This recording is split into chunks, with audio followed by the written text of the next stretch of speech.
अस्सलाम वालेकुम वरहमतुल्लाहि वबरकातुहू। अज़ीज़ तलबा व तालिबात, नया दिन नई सुबह आपकी ज़िंदगी को पुरबहार बनाए।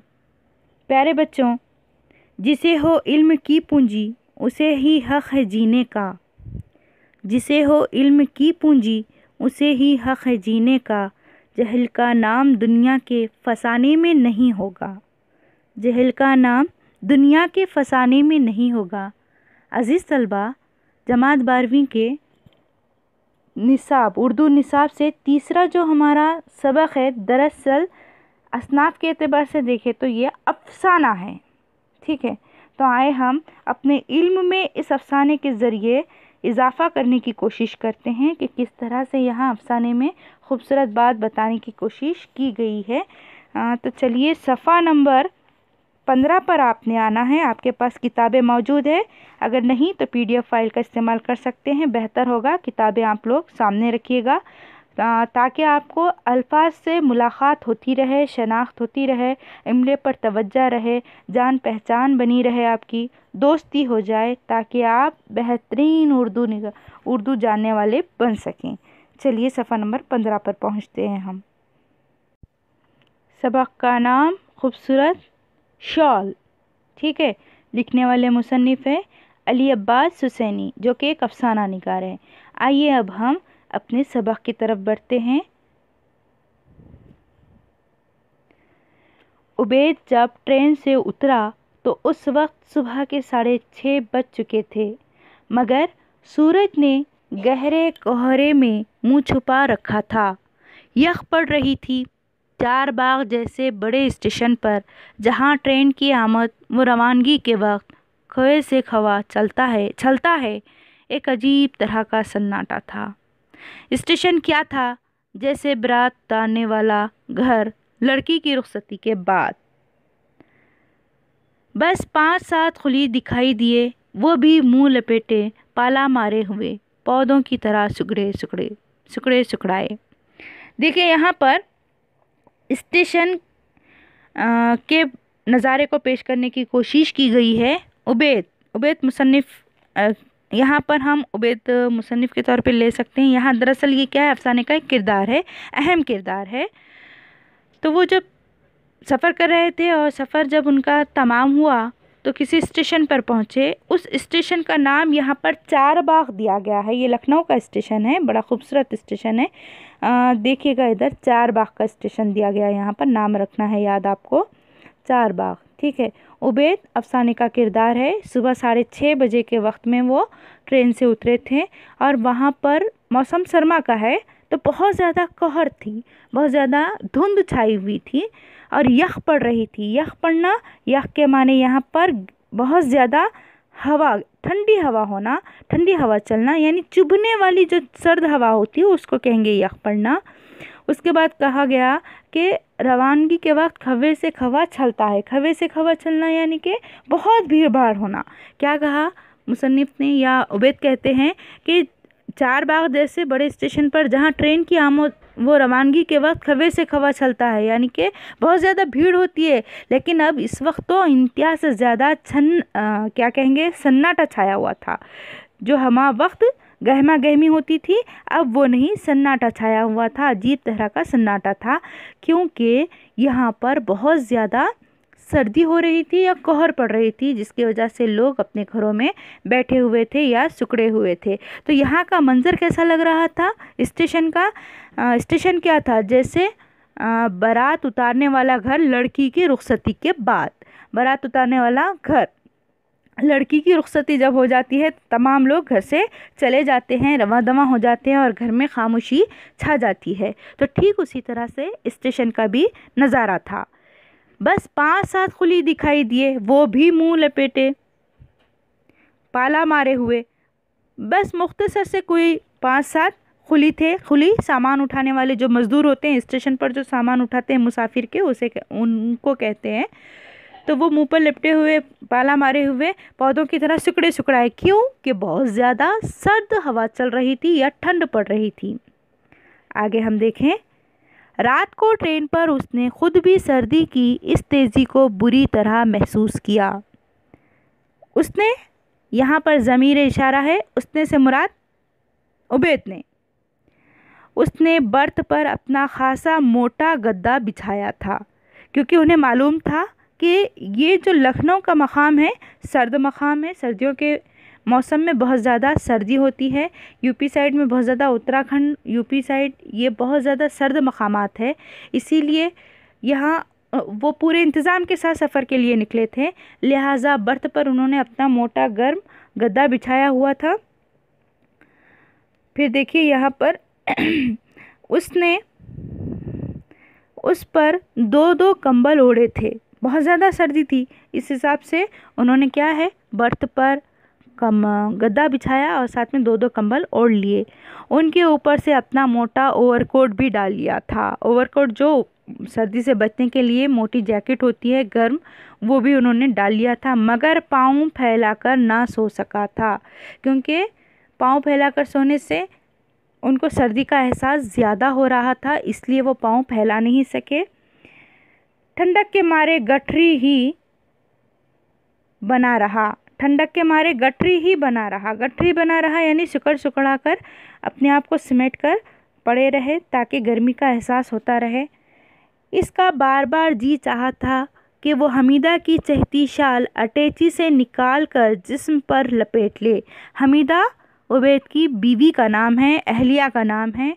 बार बार वो सोच रहे थे कि हमीदा के लिए ली हुई शाल या हमीदा ने दी हुई जो शॉल है उसे क्या करते हैं, निकाल लेते हैं। अटैची छोटे से सूटकेस को कहते हैं, उससे निकाल कर ओढ़ लेते हैं ताकि मज़ीद गर्मी ले सके या हासिल कर सके। यकीनन वो इस तरह से ख़ुद को गरमा सकता था, लेकिन उसने सर्दी खाई, तकलीफ़ उठाई, मगर अपनी बीवी की दी हुई शाल ना निकाली। देखिए यहाँ पर बहुत ज़्यादा सर्दी हो रही थी, बर्दाश्त करते रहा, और सर्दी हो रही थी, तकलीफ़ हो रही थी, ठिठुर रहा था, सब कुछ बर्दाश्त किया, लेकिन बीवी की दी हुई शॉल उसने बिल्कुल भी नहीं निकाली। अच्छा, उसकी वजह देखना है हमने। डर था ओढ़ने लपेटने में वो मलवल जाएगी। मलवल जाने से मुराद क्या है, यहाँ पर शिकन पड़ जाना, शिकन पड़ जाना, यहाँ पर याद रखना है आपको। मलवल जाना यानी कि शिकन पड़ जाना, ठीक है, मलवल जाना, शिकन पर। उबैद ये हरगिज़ नहीं चाहते थे, ठीक है, ये बात को पसंद ही नहीं करते थे कि उनकी बीवी की दी हुई शाल शिकन आलूद हो जाए, इसलिए वो पसंद नहीं करने की वजह से निकाल भी नहीं सके। बड़ी अजीज़ थी ये शाल हमीदा को। क्यों अजीज़ थी, यहाँ पर उन्होंने सर्दी खाई, तकलीफ़ उठाई, लेकिन शाल नहीं निकाली, इसलिए कि कहीं वो शिकन आलूद ना हो जाए, मलवल ना जाए, इसलिए क्योंकि उनकी बीवी को ये शाल बहुत ज़्यादा अजीज़ थी, पसंद थी।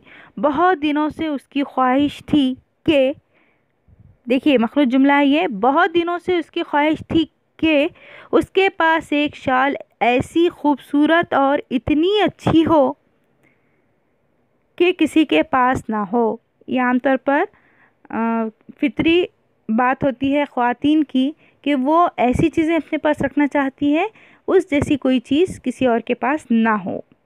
तो यहाँ पर हमीदा की भी ख्वाहिश थी कि उसके पास ऐसी शॉल हो कि उस जैसी शॉल किसी और के पास ना हो। अब के अप्रैल में उबैद जश्न बहार के मुशायरे में शरीक होने श्रीनगर गया था। वहीं से ये शॉल शहर के सारी दुकानें छान कर हमीदा के लिए लाया था। ये शॉल कहाँ से लाई गई थी, श्रीनगर। श्रीनगर जम्मू कश्मीर, श्रीनगर आपने नाम सुना होगा, क्योंकि ये सर्द इलाके हैं, सर्द मकामात है, बर्फ़बारी वगैरह होती रहती है, इसलिए यहाँ गर्म कपड़े बेहतरीन मिलते हैं, खूबसूरत मिलते हैं, लिहाजा यहीं से छानबीन करके ये शॉल लाई गई थी। इसके चौड़े हाशिए पर बहुत ही उम्दा, नाजुक और बारीक काम था बना हुआ था, और बीच वाले हिस्से में हर तरह के फूल खिले थे।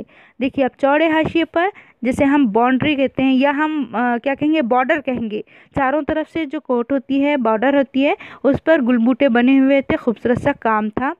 गुलाब व लाला, बनफशा व नरगिस, सेवती और सोसन, कमल और खुजा, ये नाम है फूलों के। मतलब किस तरह के गुलबूटे बने हुए थे, किन फूलों के गुलबूटे बने थे, जिसकी वजह से शाल में की खूबसूरती में इजाफा हो रहा था, वो नाम बताए गए हैं। कितनी खुश होगी वो ऐसी शाल पाकर। यहाँ पर मुशायरे में गए थे मुसन्निफ़ या उबैद, तो इसलिए उबैद ने यहाँ अपनी बीवी की ख्वाहिश के मुताबिक शाल ढूंढकर लाई थी, और अब वो चाहते थे कि अपनी बीवी को उसी नई हालत में दिखाई या दे, और उनको ये भी यकीन था कि बीवी ये शॉल पाकर बहुत ज़्यादा खुश हो जाएगी। इसके गालों पर सुर्खी दौड़ जाएगी, उसकी आंखों में सितारे चमकेंगे, वो उसे ओढ़कर इठलाएगी और आप ही आप शर्माएगी। देखिए यहाँ पर क्या कहते हैं, उसकी गालों पर सुर्खी, यानी कि वो शर्म और खुशी के मारे चेहरा दमक उठेगा, जिसकी वजह से उसके गालों पर सुर्खी नज़र आएगी। साथ साथ आंखों में सितारे चमकेंगे, यानी खुशी की झलक नुमायाँ होगी। साथ ही साथ मुसन्निफ़ ने या उबैद ने अपने जहन में तसव्वुर भी ला लिया कि उनकी बीवी उस शाल ओढ़ने के बाद कैसी लगेगी या उसकी चाल ढाल कैसी बदल जाएगी। तो कहते हैं कि ओढ़कर वो इठलाएगी, यानी नखरा दिखाएगी, और आप ही आप शर्माती रहेगी। उसके बाद आगे देखते हैं हम। और जब वो लखनऊ पहुंचा था और घर में दाखिल होती ही उसने ये खूबसूरत शाल हमीदा के कांधों पर डाल दी थी, तो उसके सारे ख्वाब सच निकले थे। यानी जो सोच के साथ उबैद घर दाखिल हुए और जैसे ही उन्होंने क्या किया, वो शाल को अपनी बीवी के कांधों पर डाला, तो उनका जो तसव्वुर था या उनका जो ख्याल था, उनकी जो सोच थी, वो सच साबित हो गई। क्योंकि वो बौखला भी गई थी, वो मुस्कुराई थी, वो खिलखिलाई थी, वो बुलबुल की तरह चहक भी उठी थी।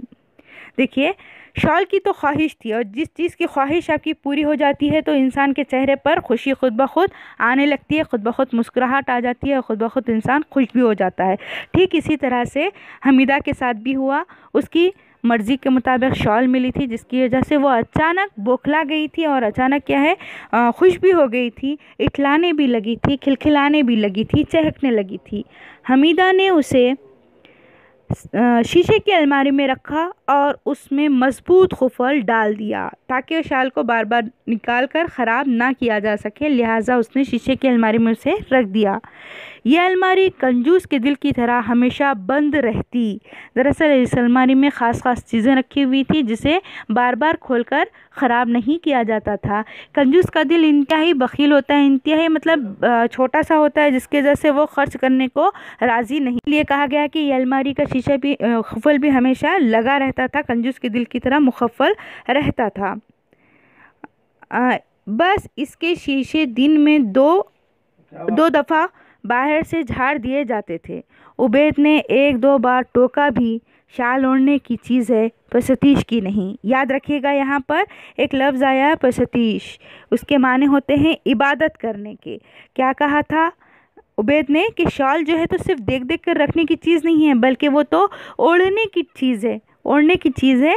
ये इबादत करने की, देख कर इबादत करने की चीज़ नहीं है, पूजा करने की चीज़ नहीं है। पसतीश की चीज़ से मुराद पूजा करने की चीज़। तो शाल तो ओढ़ने के लिए लाई गई थी। अभी गर्मियाँ हैं, इसलिए इतना ही करो कि इसे अलमारी से निकाल कर दो एक बार धूप दिखा दो, ऊनी है, कीड़ा वीड़ा ना लग जाए। यहाँ उबैद ने अपनी बीवी को समझाया कि देखो एक काम करो, शॉल को निकाल कर कम से कम धूप दिखा दो, ताकि धूप की गर्मी से इसमें मौजूद अगर कोई जरासीम हो या कीड़े हो तो वो मर जाएं और शॉल महफूज रह सके। वो कहती, बुरा नहीं लगता तुम्हें ऐसी बदशगुनी की बात ज़बान से निकालते? अरे मैं 2-3 बार तो इसे दिन में देखती हूँ। मुझे कीड़ों की क्या मजाल कि इसके पास फटक सके। बीवी को इस तरह की बातें बिल्कुल पसंद नहीं आई, इसलिए वो फ़ौरन अपने शौहर यानी उबैद को टोकते हुए कहती, क्या तुम्हें बुरा नहीं लगता है ऐसी बदशगुनी की बातें करते? बदशगुनी की बात क्या थी कि शॉल में कहीं कोई कीड़ा ना लग जाए, इसलिए उसे धूप दिखा दिया करो। इसलिए यहाँ हमीदा कहती है कि मैं तो दिन में 2-3 दफ़ा इसे देखती हूँ, क्या मजाल किसी कीड़े की कि जो वो मेरे शॉल से लिपट जाए। लेकिन इसके ताज्जुब की इंतहा ना रही थी 2 दिन पहले। अब अगले पैराग्राफ में बताया जाता है, इस रोज़ जब इस कड़ाके की सर्दी में वो अपने मुख्तसर सफ़र पर रवाना होने लगा था और होल्डाल में बिस्तर रखा जाने लगा था, तो दोनों को याद आया था कि इस सफ़र के लिए कोई गर्म चादर नहीं है। उबैद का नया लहाफ तैयार ना हो सका था। लहाफ के माने रज़ाई के होते हैं, जो रुई से बनी होती है, सर्दियों में ओढ़ने के लिए जिसका इस्तेमाल किया जाता है। यहाँ पर उबैद का लहाफ तैयार नहीं हुआ था और सफ़र के लिए उसे जाना था। उसे एकदम से याद आया, बल्कि हमीदा को भी याद आया कि सफ़र के लिए कोई बेहतरीन गरम चादर नहीं है इनके पास। हमीदा थोड़ी देर तो सोचती रही, फिर झपट कर अपनी चहती शाल निकाल लाई। हमीदा थोड़ी देर तो सोचती रही, फिर झपट कर यानी कि फौरी तौर पर अचानक से जाकर शाल निकाल लाई। उबैद ने रोका, मैं तुम्हारी शाल नहीं ले जाऊंगा, क्योंकि वो तो बड़ी ख्वाहिश से ले आया था अपनी बीवी के लिए और उसे इस बात का भी इल्म था कि बीवी को ये शाल बहुत ज़्यादा पसंद है। इसलिए उसने क्या कहा कि नहीं, मैं तुम्हारी शाल नहीं ले जाऊंगा, इस सफ़र में मैली हो जाएगी। क्यों नहीं ले जाना चाहता था? सफ़र में कहीं वो मैली ना हो जाए। मगर वो किसी तरह ना मानी। उसने शाल अटैची केस में रख दी। शाल को वो छोटे से सूटकेस में, जो कि उबैद अपने साथ सफ़र के लिए ले जाना चाहते थे, उसमें उसने शाल को रख दिया। वो बिल्कुल भी उबैद की बात नहीं मानी।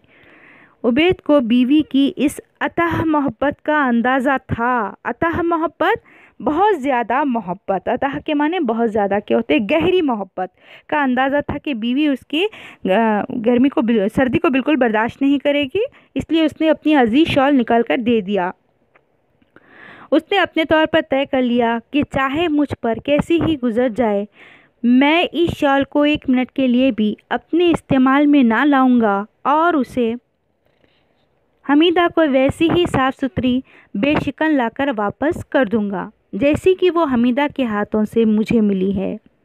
यहाँ पर उसने ये तय कर लिया कि बीवी चाहे अपनी मोहब्बत में उसे शॉल ही दे रही है, अजीज़ शॉल दे रही है, अपनी ख़ास पसंदीदा शॉल दे रही है, लेकिन वो ख़त्ते इस्तेमाल नहीं करेगा। हाँ, बीवी का दिल रखने के लिए वो शॉल ले लेगा, लेकिन इस्तेमाल नहीं करेगा। और उसे जब वापस देगा तो वो उसी तरह से बिल्कुल शिकन आलूद नहीं होगी, बल्कि जैसी उसने दी थी वैसी ही बेशिकन लाकर मैं दे दूँगा। इसने पूरे सफ़र में, सफ़र नंबर 16 पर आइएगा, इसीलिए शॉल नहीं ओढ़ी। उसने ट्रेन में सर्दी भी खाई मगर शाल ना निकाली। उस वक्त अलबत्ता उसने शाल सूटकेस से निकाल कर हाथ में ले ली। उसका इरादा था वो घर पहुंचते ही उसे हमीदा के सर पर डालकर कहेगा, लो देखो, मैं जैसी नई ले गया था वैसी ही वापस लाया हूँ, वैसी ही वापस ले आया। तुम्हारी शाल में मैंने ज़रा भी मैल ना लगने दिया। क्या सोच रहा था यहाँ पर मुसन्निफ़ या उबैद के शाल अपनी बीवी के कंधों पर डाल देगा वापस आने के बाद और कहेगा, लो देखो, तुम्हारी शाल जैसी मैं लेकर गया था, नई की नई वैसे ही लाया है, बिल्कुल भी मैंने मैल ना लगने दिया, ना ही इसमें कोई शिकन पड़ने दी है। इस तरह से उसने कहा, सोचा था कि मैं ऐसा ही कहूँगा। आगे देखते हैं। इसलिए जब वो गर्म सूट पर मोटा ओवरकोट पहने, गले को ऊनी मफलर से और हाथों को चमड़े के दस्तानों से छुपाए रिक्शे पर बैठा तो उसने हमीदा की शाल घुटनों पर रख ली। ख्याल था घुटने भी गर्म रहेंगे और शाल में शिकने भी ना पड़ेंगी। यहाँ पर शॉल का इस्तेमाल भी हो जाएगा और शिकने भी नहीं पड़ेगी और गर्मी भी उसे हासिल हो जाएगी। रिक्शे वाला जवान था, भरे भरे शाने, चौड़ा सीना, मजबूत कमर, मोटी मोटी पिंडलियाँ, बड़े बड़े पाँव। उसने सर और गर्दन में एक सूती मफलर पगड़ी की तरह लपेट रखा था। देखिए, यहाँ पर उबैद जिस रिक्शे में बैठ कर के सफ़र करने के लिए, मज़ीद आगे का सफ़र करने के लिए निकले थे, यानी अपने घर की तरफ रवाना होने के लिए निकले थे, तब उन्होंने देखा वो दरअसल एक रिक्शे में बैठे। रिक्शा जो है, जो नौजवान चला रहा था वो किस तरह का था? जवान था और उसका सीना बहुत ज़्यादा चौड़ा था, मजबूत कमर थी, मोटी मोटी पिंडलियाँ थी और बड़े बड़े उसके पाँव थे। उसने सर से गर्दन तक के एक सूती मफलर लपेट रखा था, पगड़ी की तरह बांध रखा था। आगे देखिएगा, वो आधी आस्तीन के खाकी कमीज़ पर एक पुराना सिंडोकेट स्वेटर पहने था और टांगों में खाकी नेकर। खाकी इसलिए क्योंकि ये उनका यूनिफॉर्म था, ख़ास रिक्शा वालों का। पिंडलियाँ भी नंगी और पाँव भी नंगे। नेकर था यानी कि घुटने तक के कोई हाफ पैंट था, जिसकी वजह से उसकी पिंडलियाँ और पाँव नंगे नज़र आ रहे थे। वो अपनी ठंडक दूर करने के लिए रिक्शा तेज़ तेज़ चला रहा था। रिक्शा तेज़ चला रहा था ताकि उसके जिस्म में दौरान खून तेज़ी से गर्दिश करे, और जब खून की दौरान बढ़ जाती है, रफ्तार बढ़ जाती है गर्दिश की, तो ख़ुद ब खुद गर्मी आ जाती है। अब चूँकि यह हवाएँ चल रही थी, सर्दी का मौसम था, तो अपने आप को गरमाने के लिए वो रिक्शा तेज़ तेज़ चला रहा था। रिक्शे की इस रफ्तार ने हवा की धार पर और भी बाढ़ रख दी। भले रिक्शे वाले को गर्मी महसूस हो रही हो, लेकिन उबैद तो पीछे बैठे हुए थे और उन्हें हवा बहुत तेज़ी से लग रही थी, गोया के धार की तरह उन्हें काट रही थी। ठंडक उबैद के गर्म मौजों में लिपटी और ऊनी पतलून में ढकी पिंडलियों में तीर की तरह घुसने लगी। ठंडक, क्योंकि यकवक्ता सर्द हवाएं चल रही थी, इसीलिए बहुत ज़्यादा सर्द हवा की वजह से ये हवाएं उबैद के गर्म मौजों में लिपटी हुई और ऊनी पतलून में ढकी हुई जो पिंडलियाँ थी, हालांकि बहुत ज़्यादा उन्होंने गर्म कपड़ों का एहतमाम किया हुआ था, उसके बावजूद उन्हें सर्दी का एहसास हो रहा था। उबैद ने हमीदा की शाल की एक तह खोलकर उसे टखनों पर लटका दिया ताकि हवा से बचा जा सके। उबैद ने रिक्शे वाले पर भरपूर नज़र डाली। उसके चेहरे पर पसीने के नन्हे नन्हे खतरे झलक रहे थे। उबैद ने सोचा, कितना फ़र्क है मेहनत करने और बेकार रहने में। अब चूंकि वो पीछे तरफ बैठे हुए थे, सीट पर बैठे हुए थे, गोया कि वो बेकार बैठे हुए थे और रिक्शे वाला मेहनत कर रहा था, इसलिए उबैद सोचने लगे कि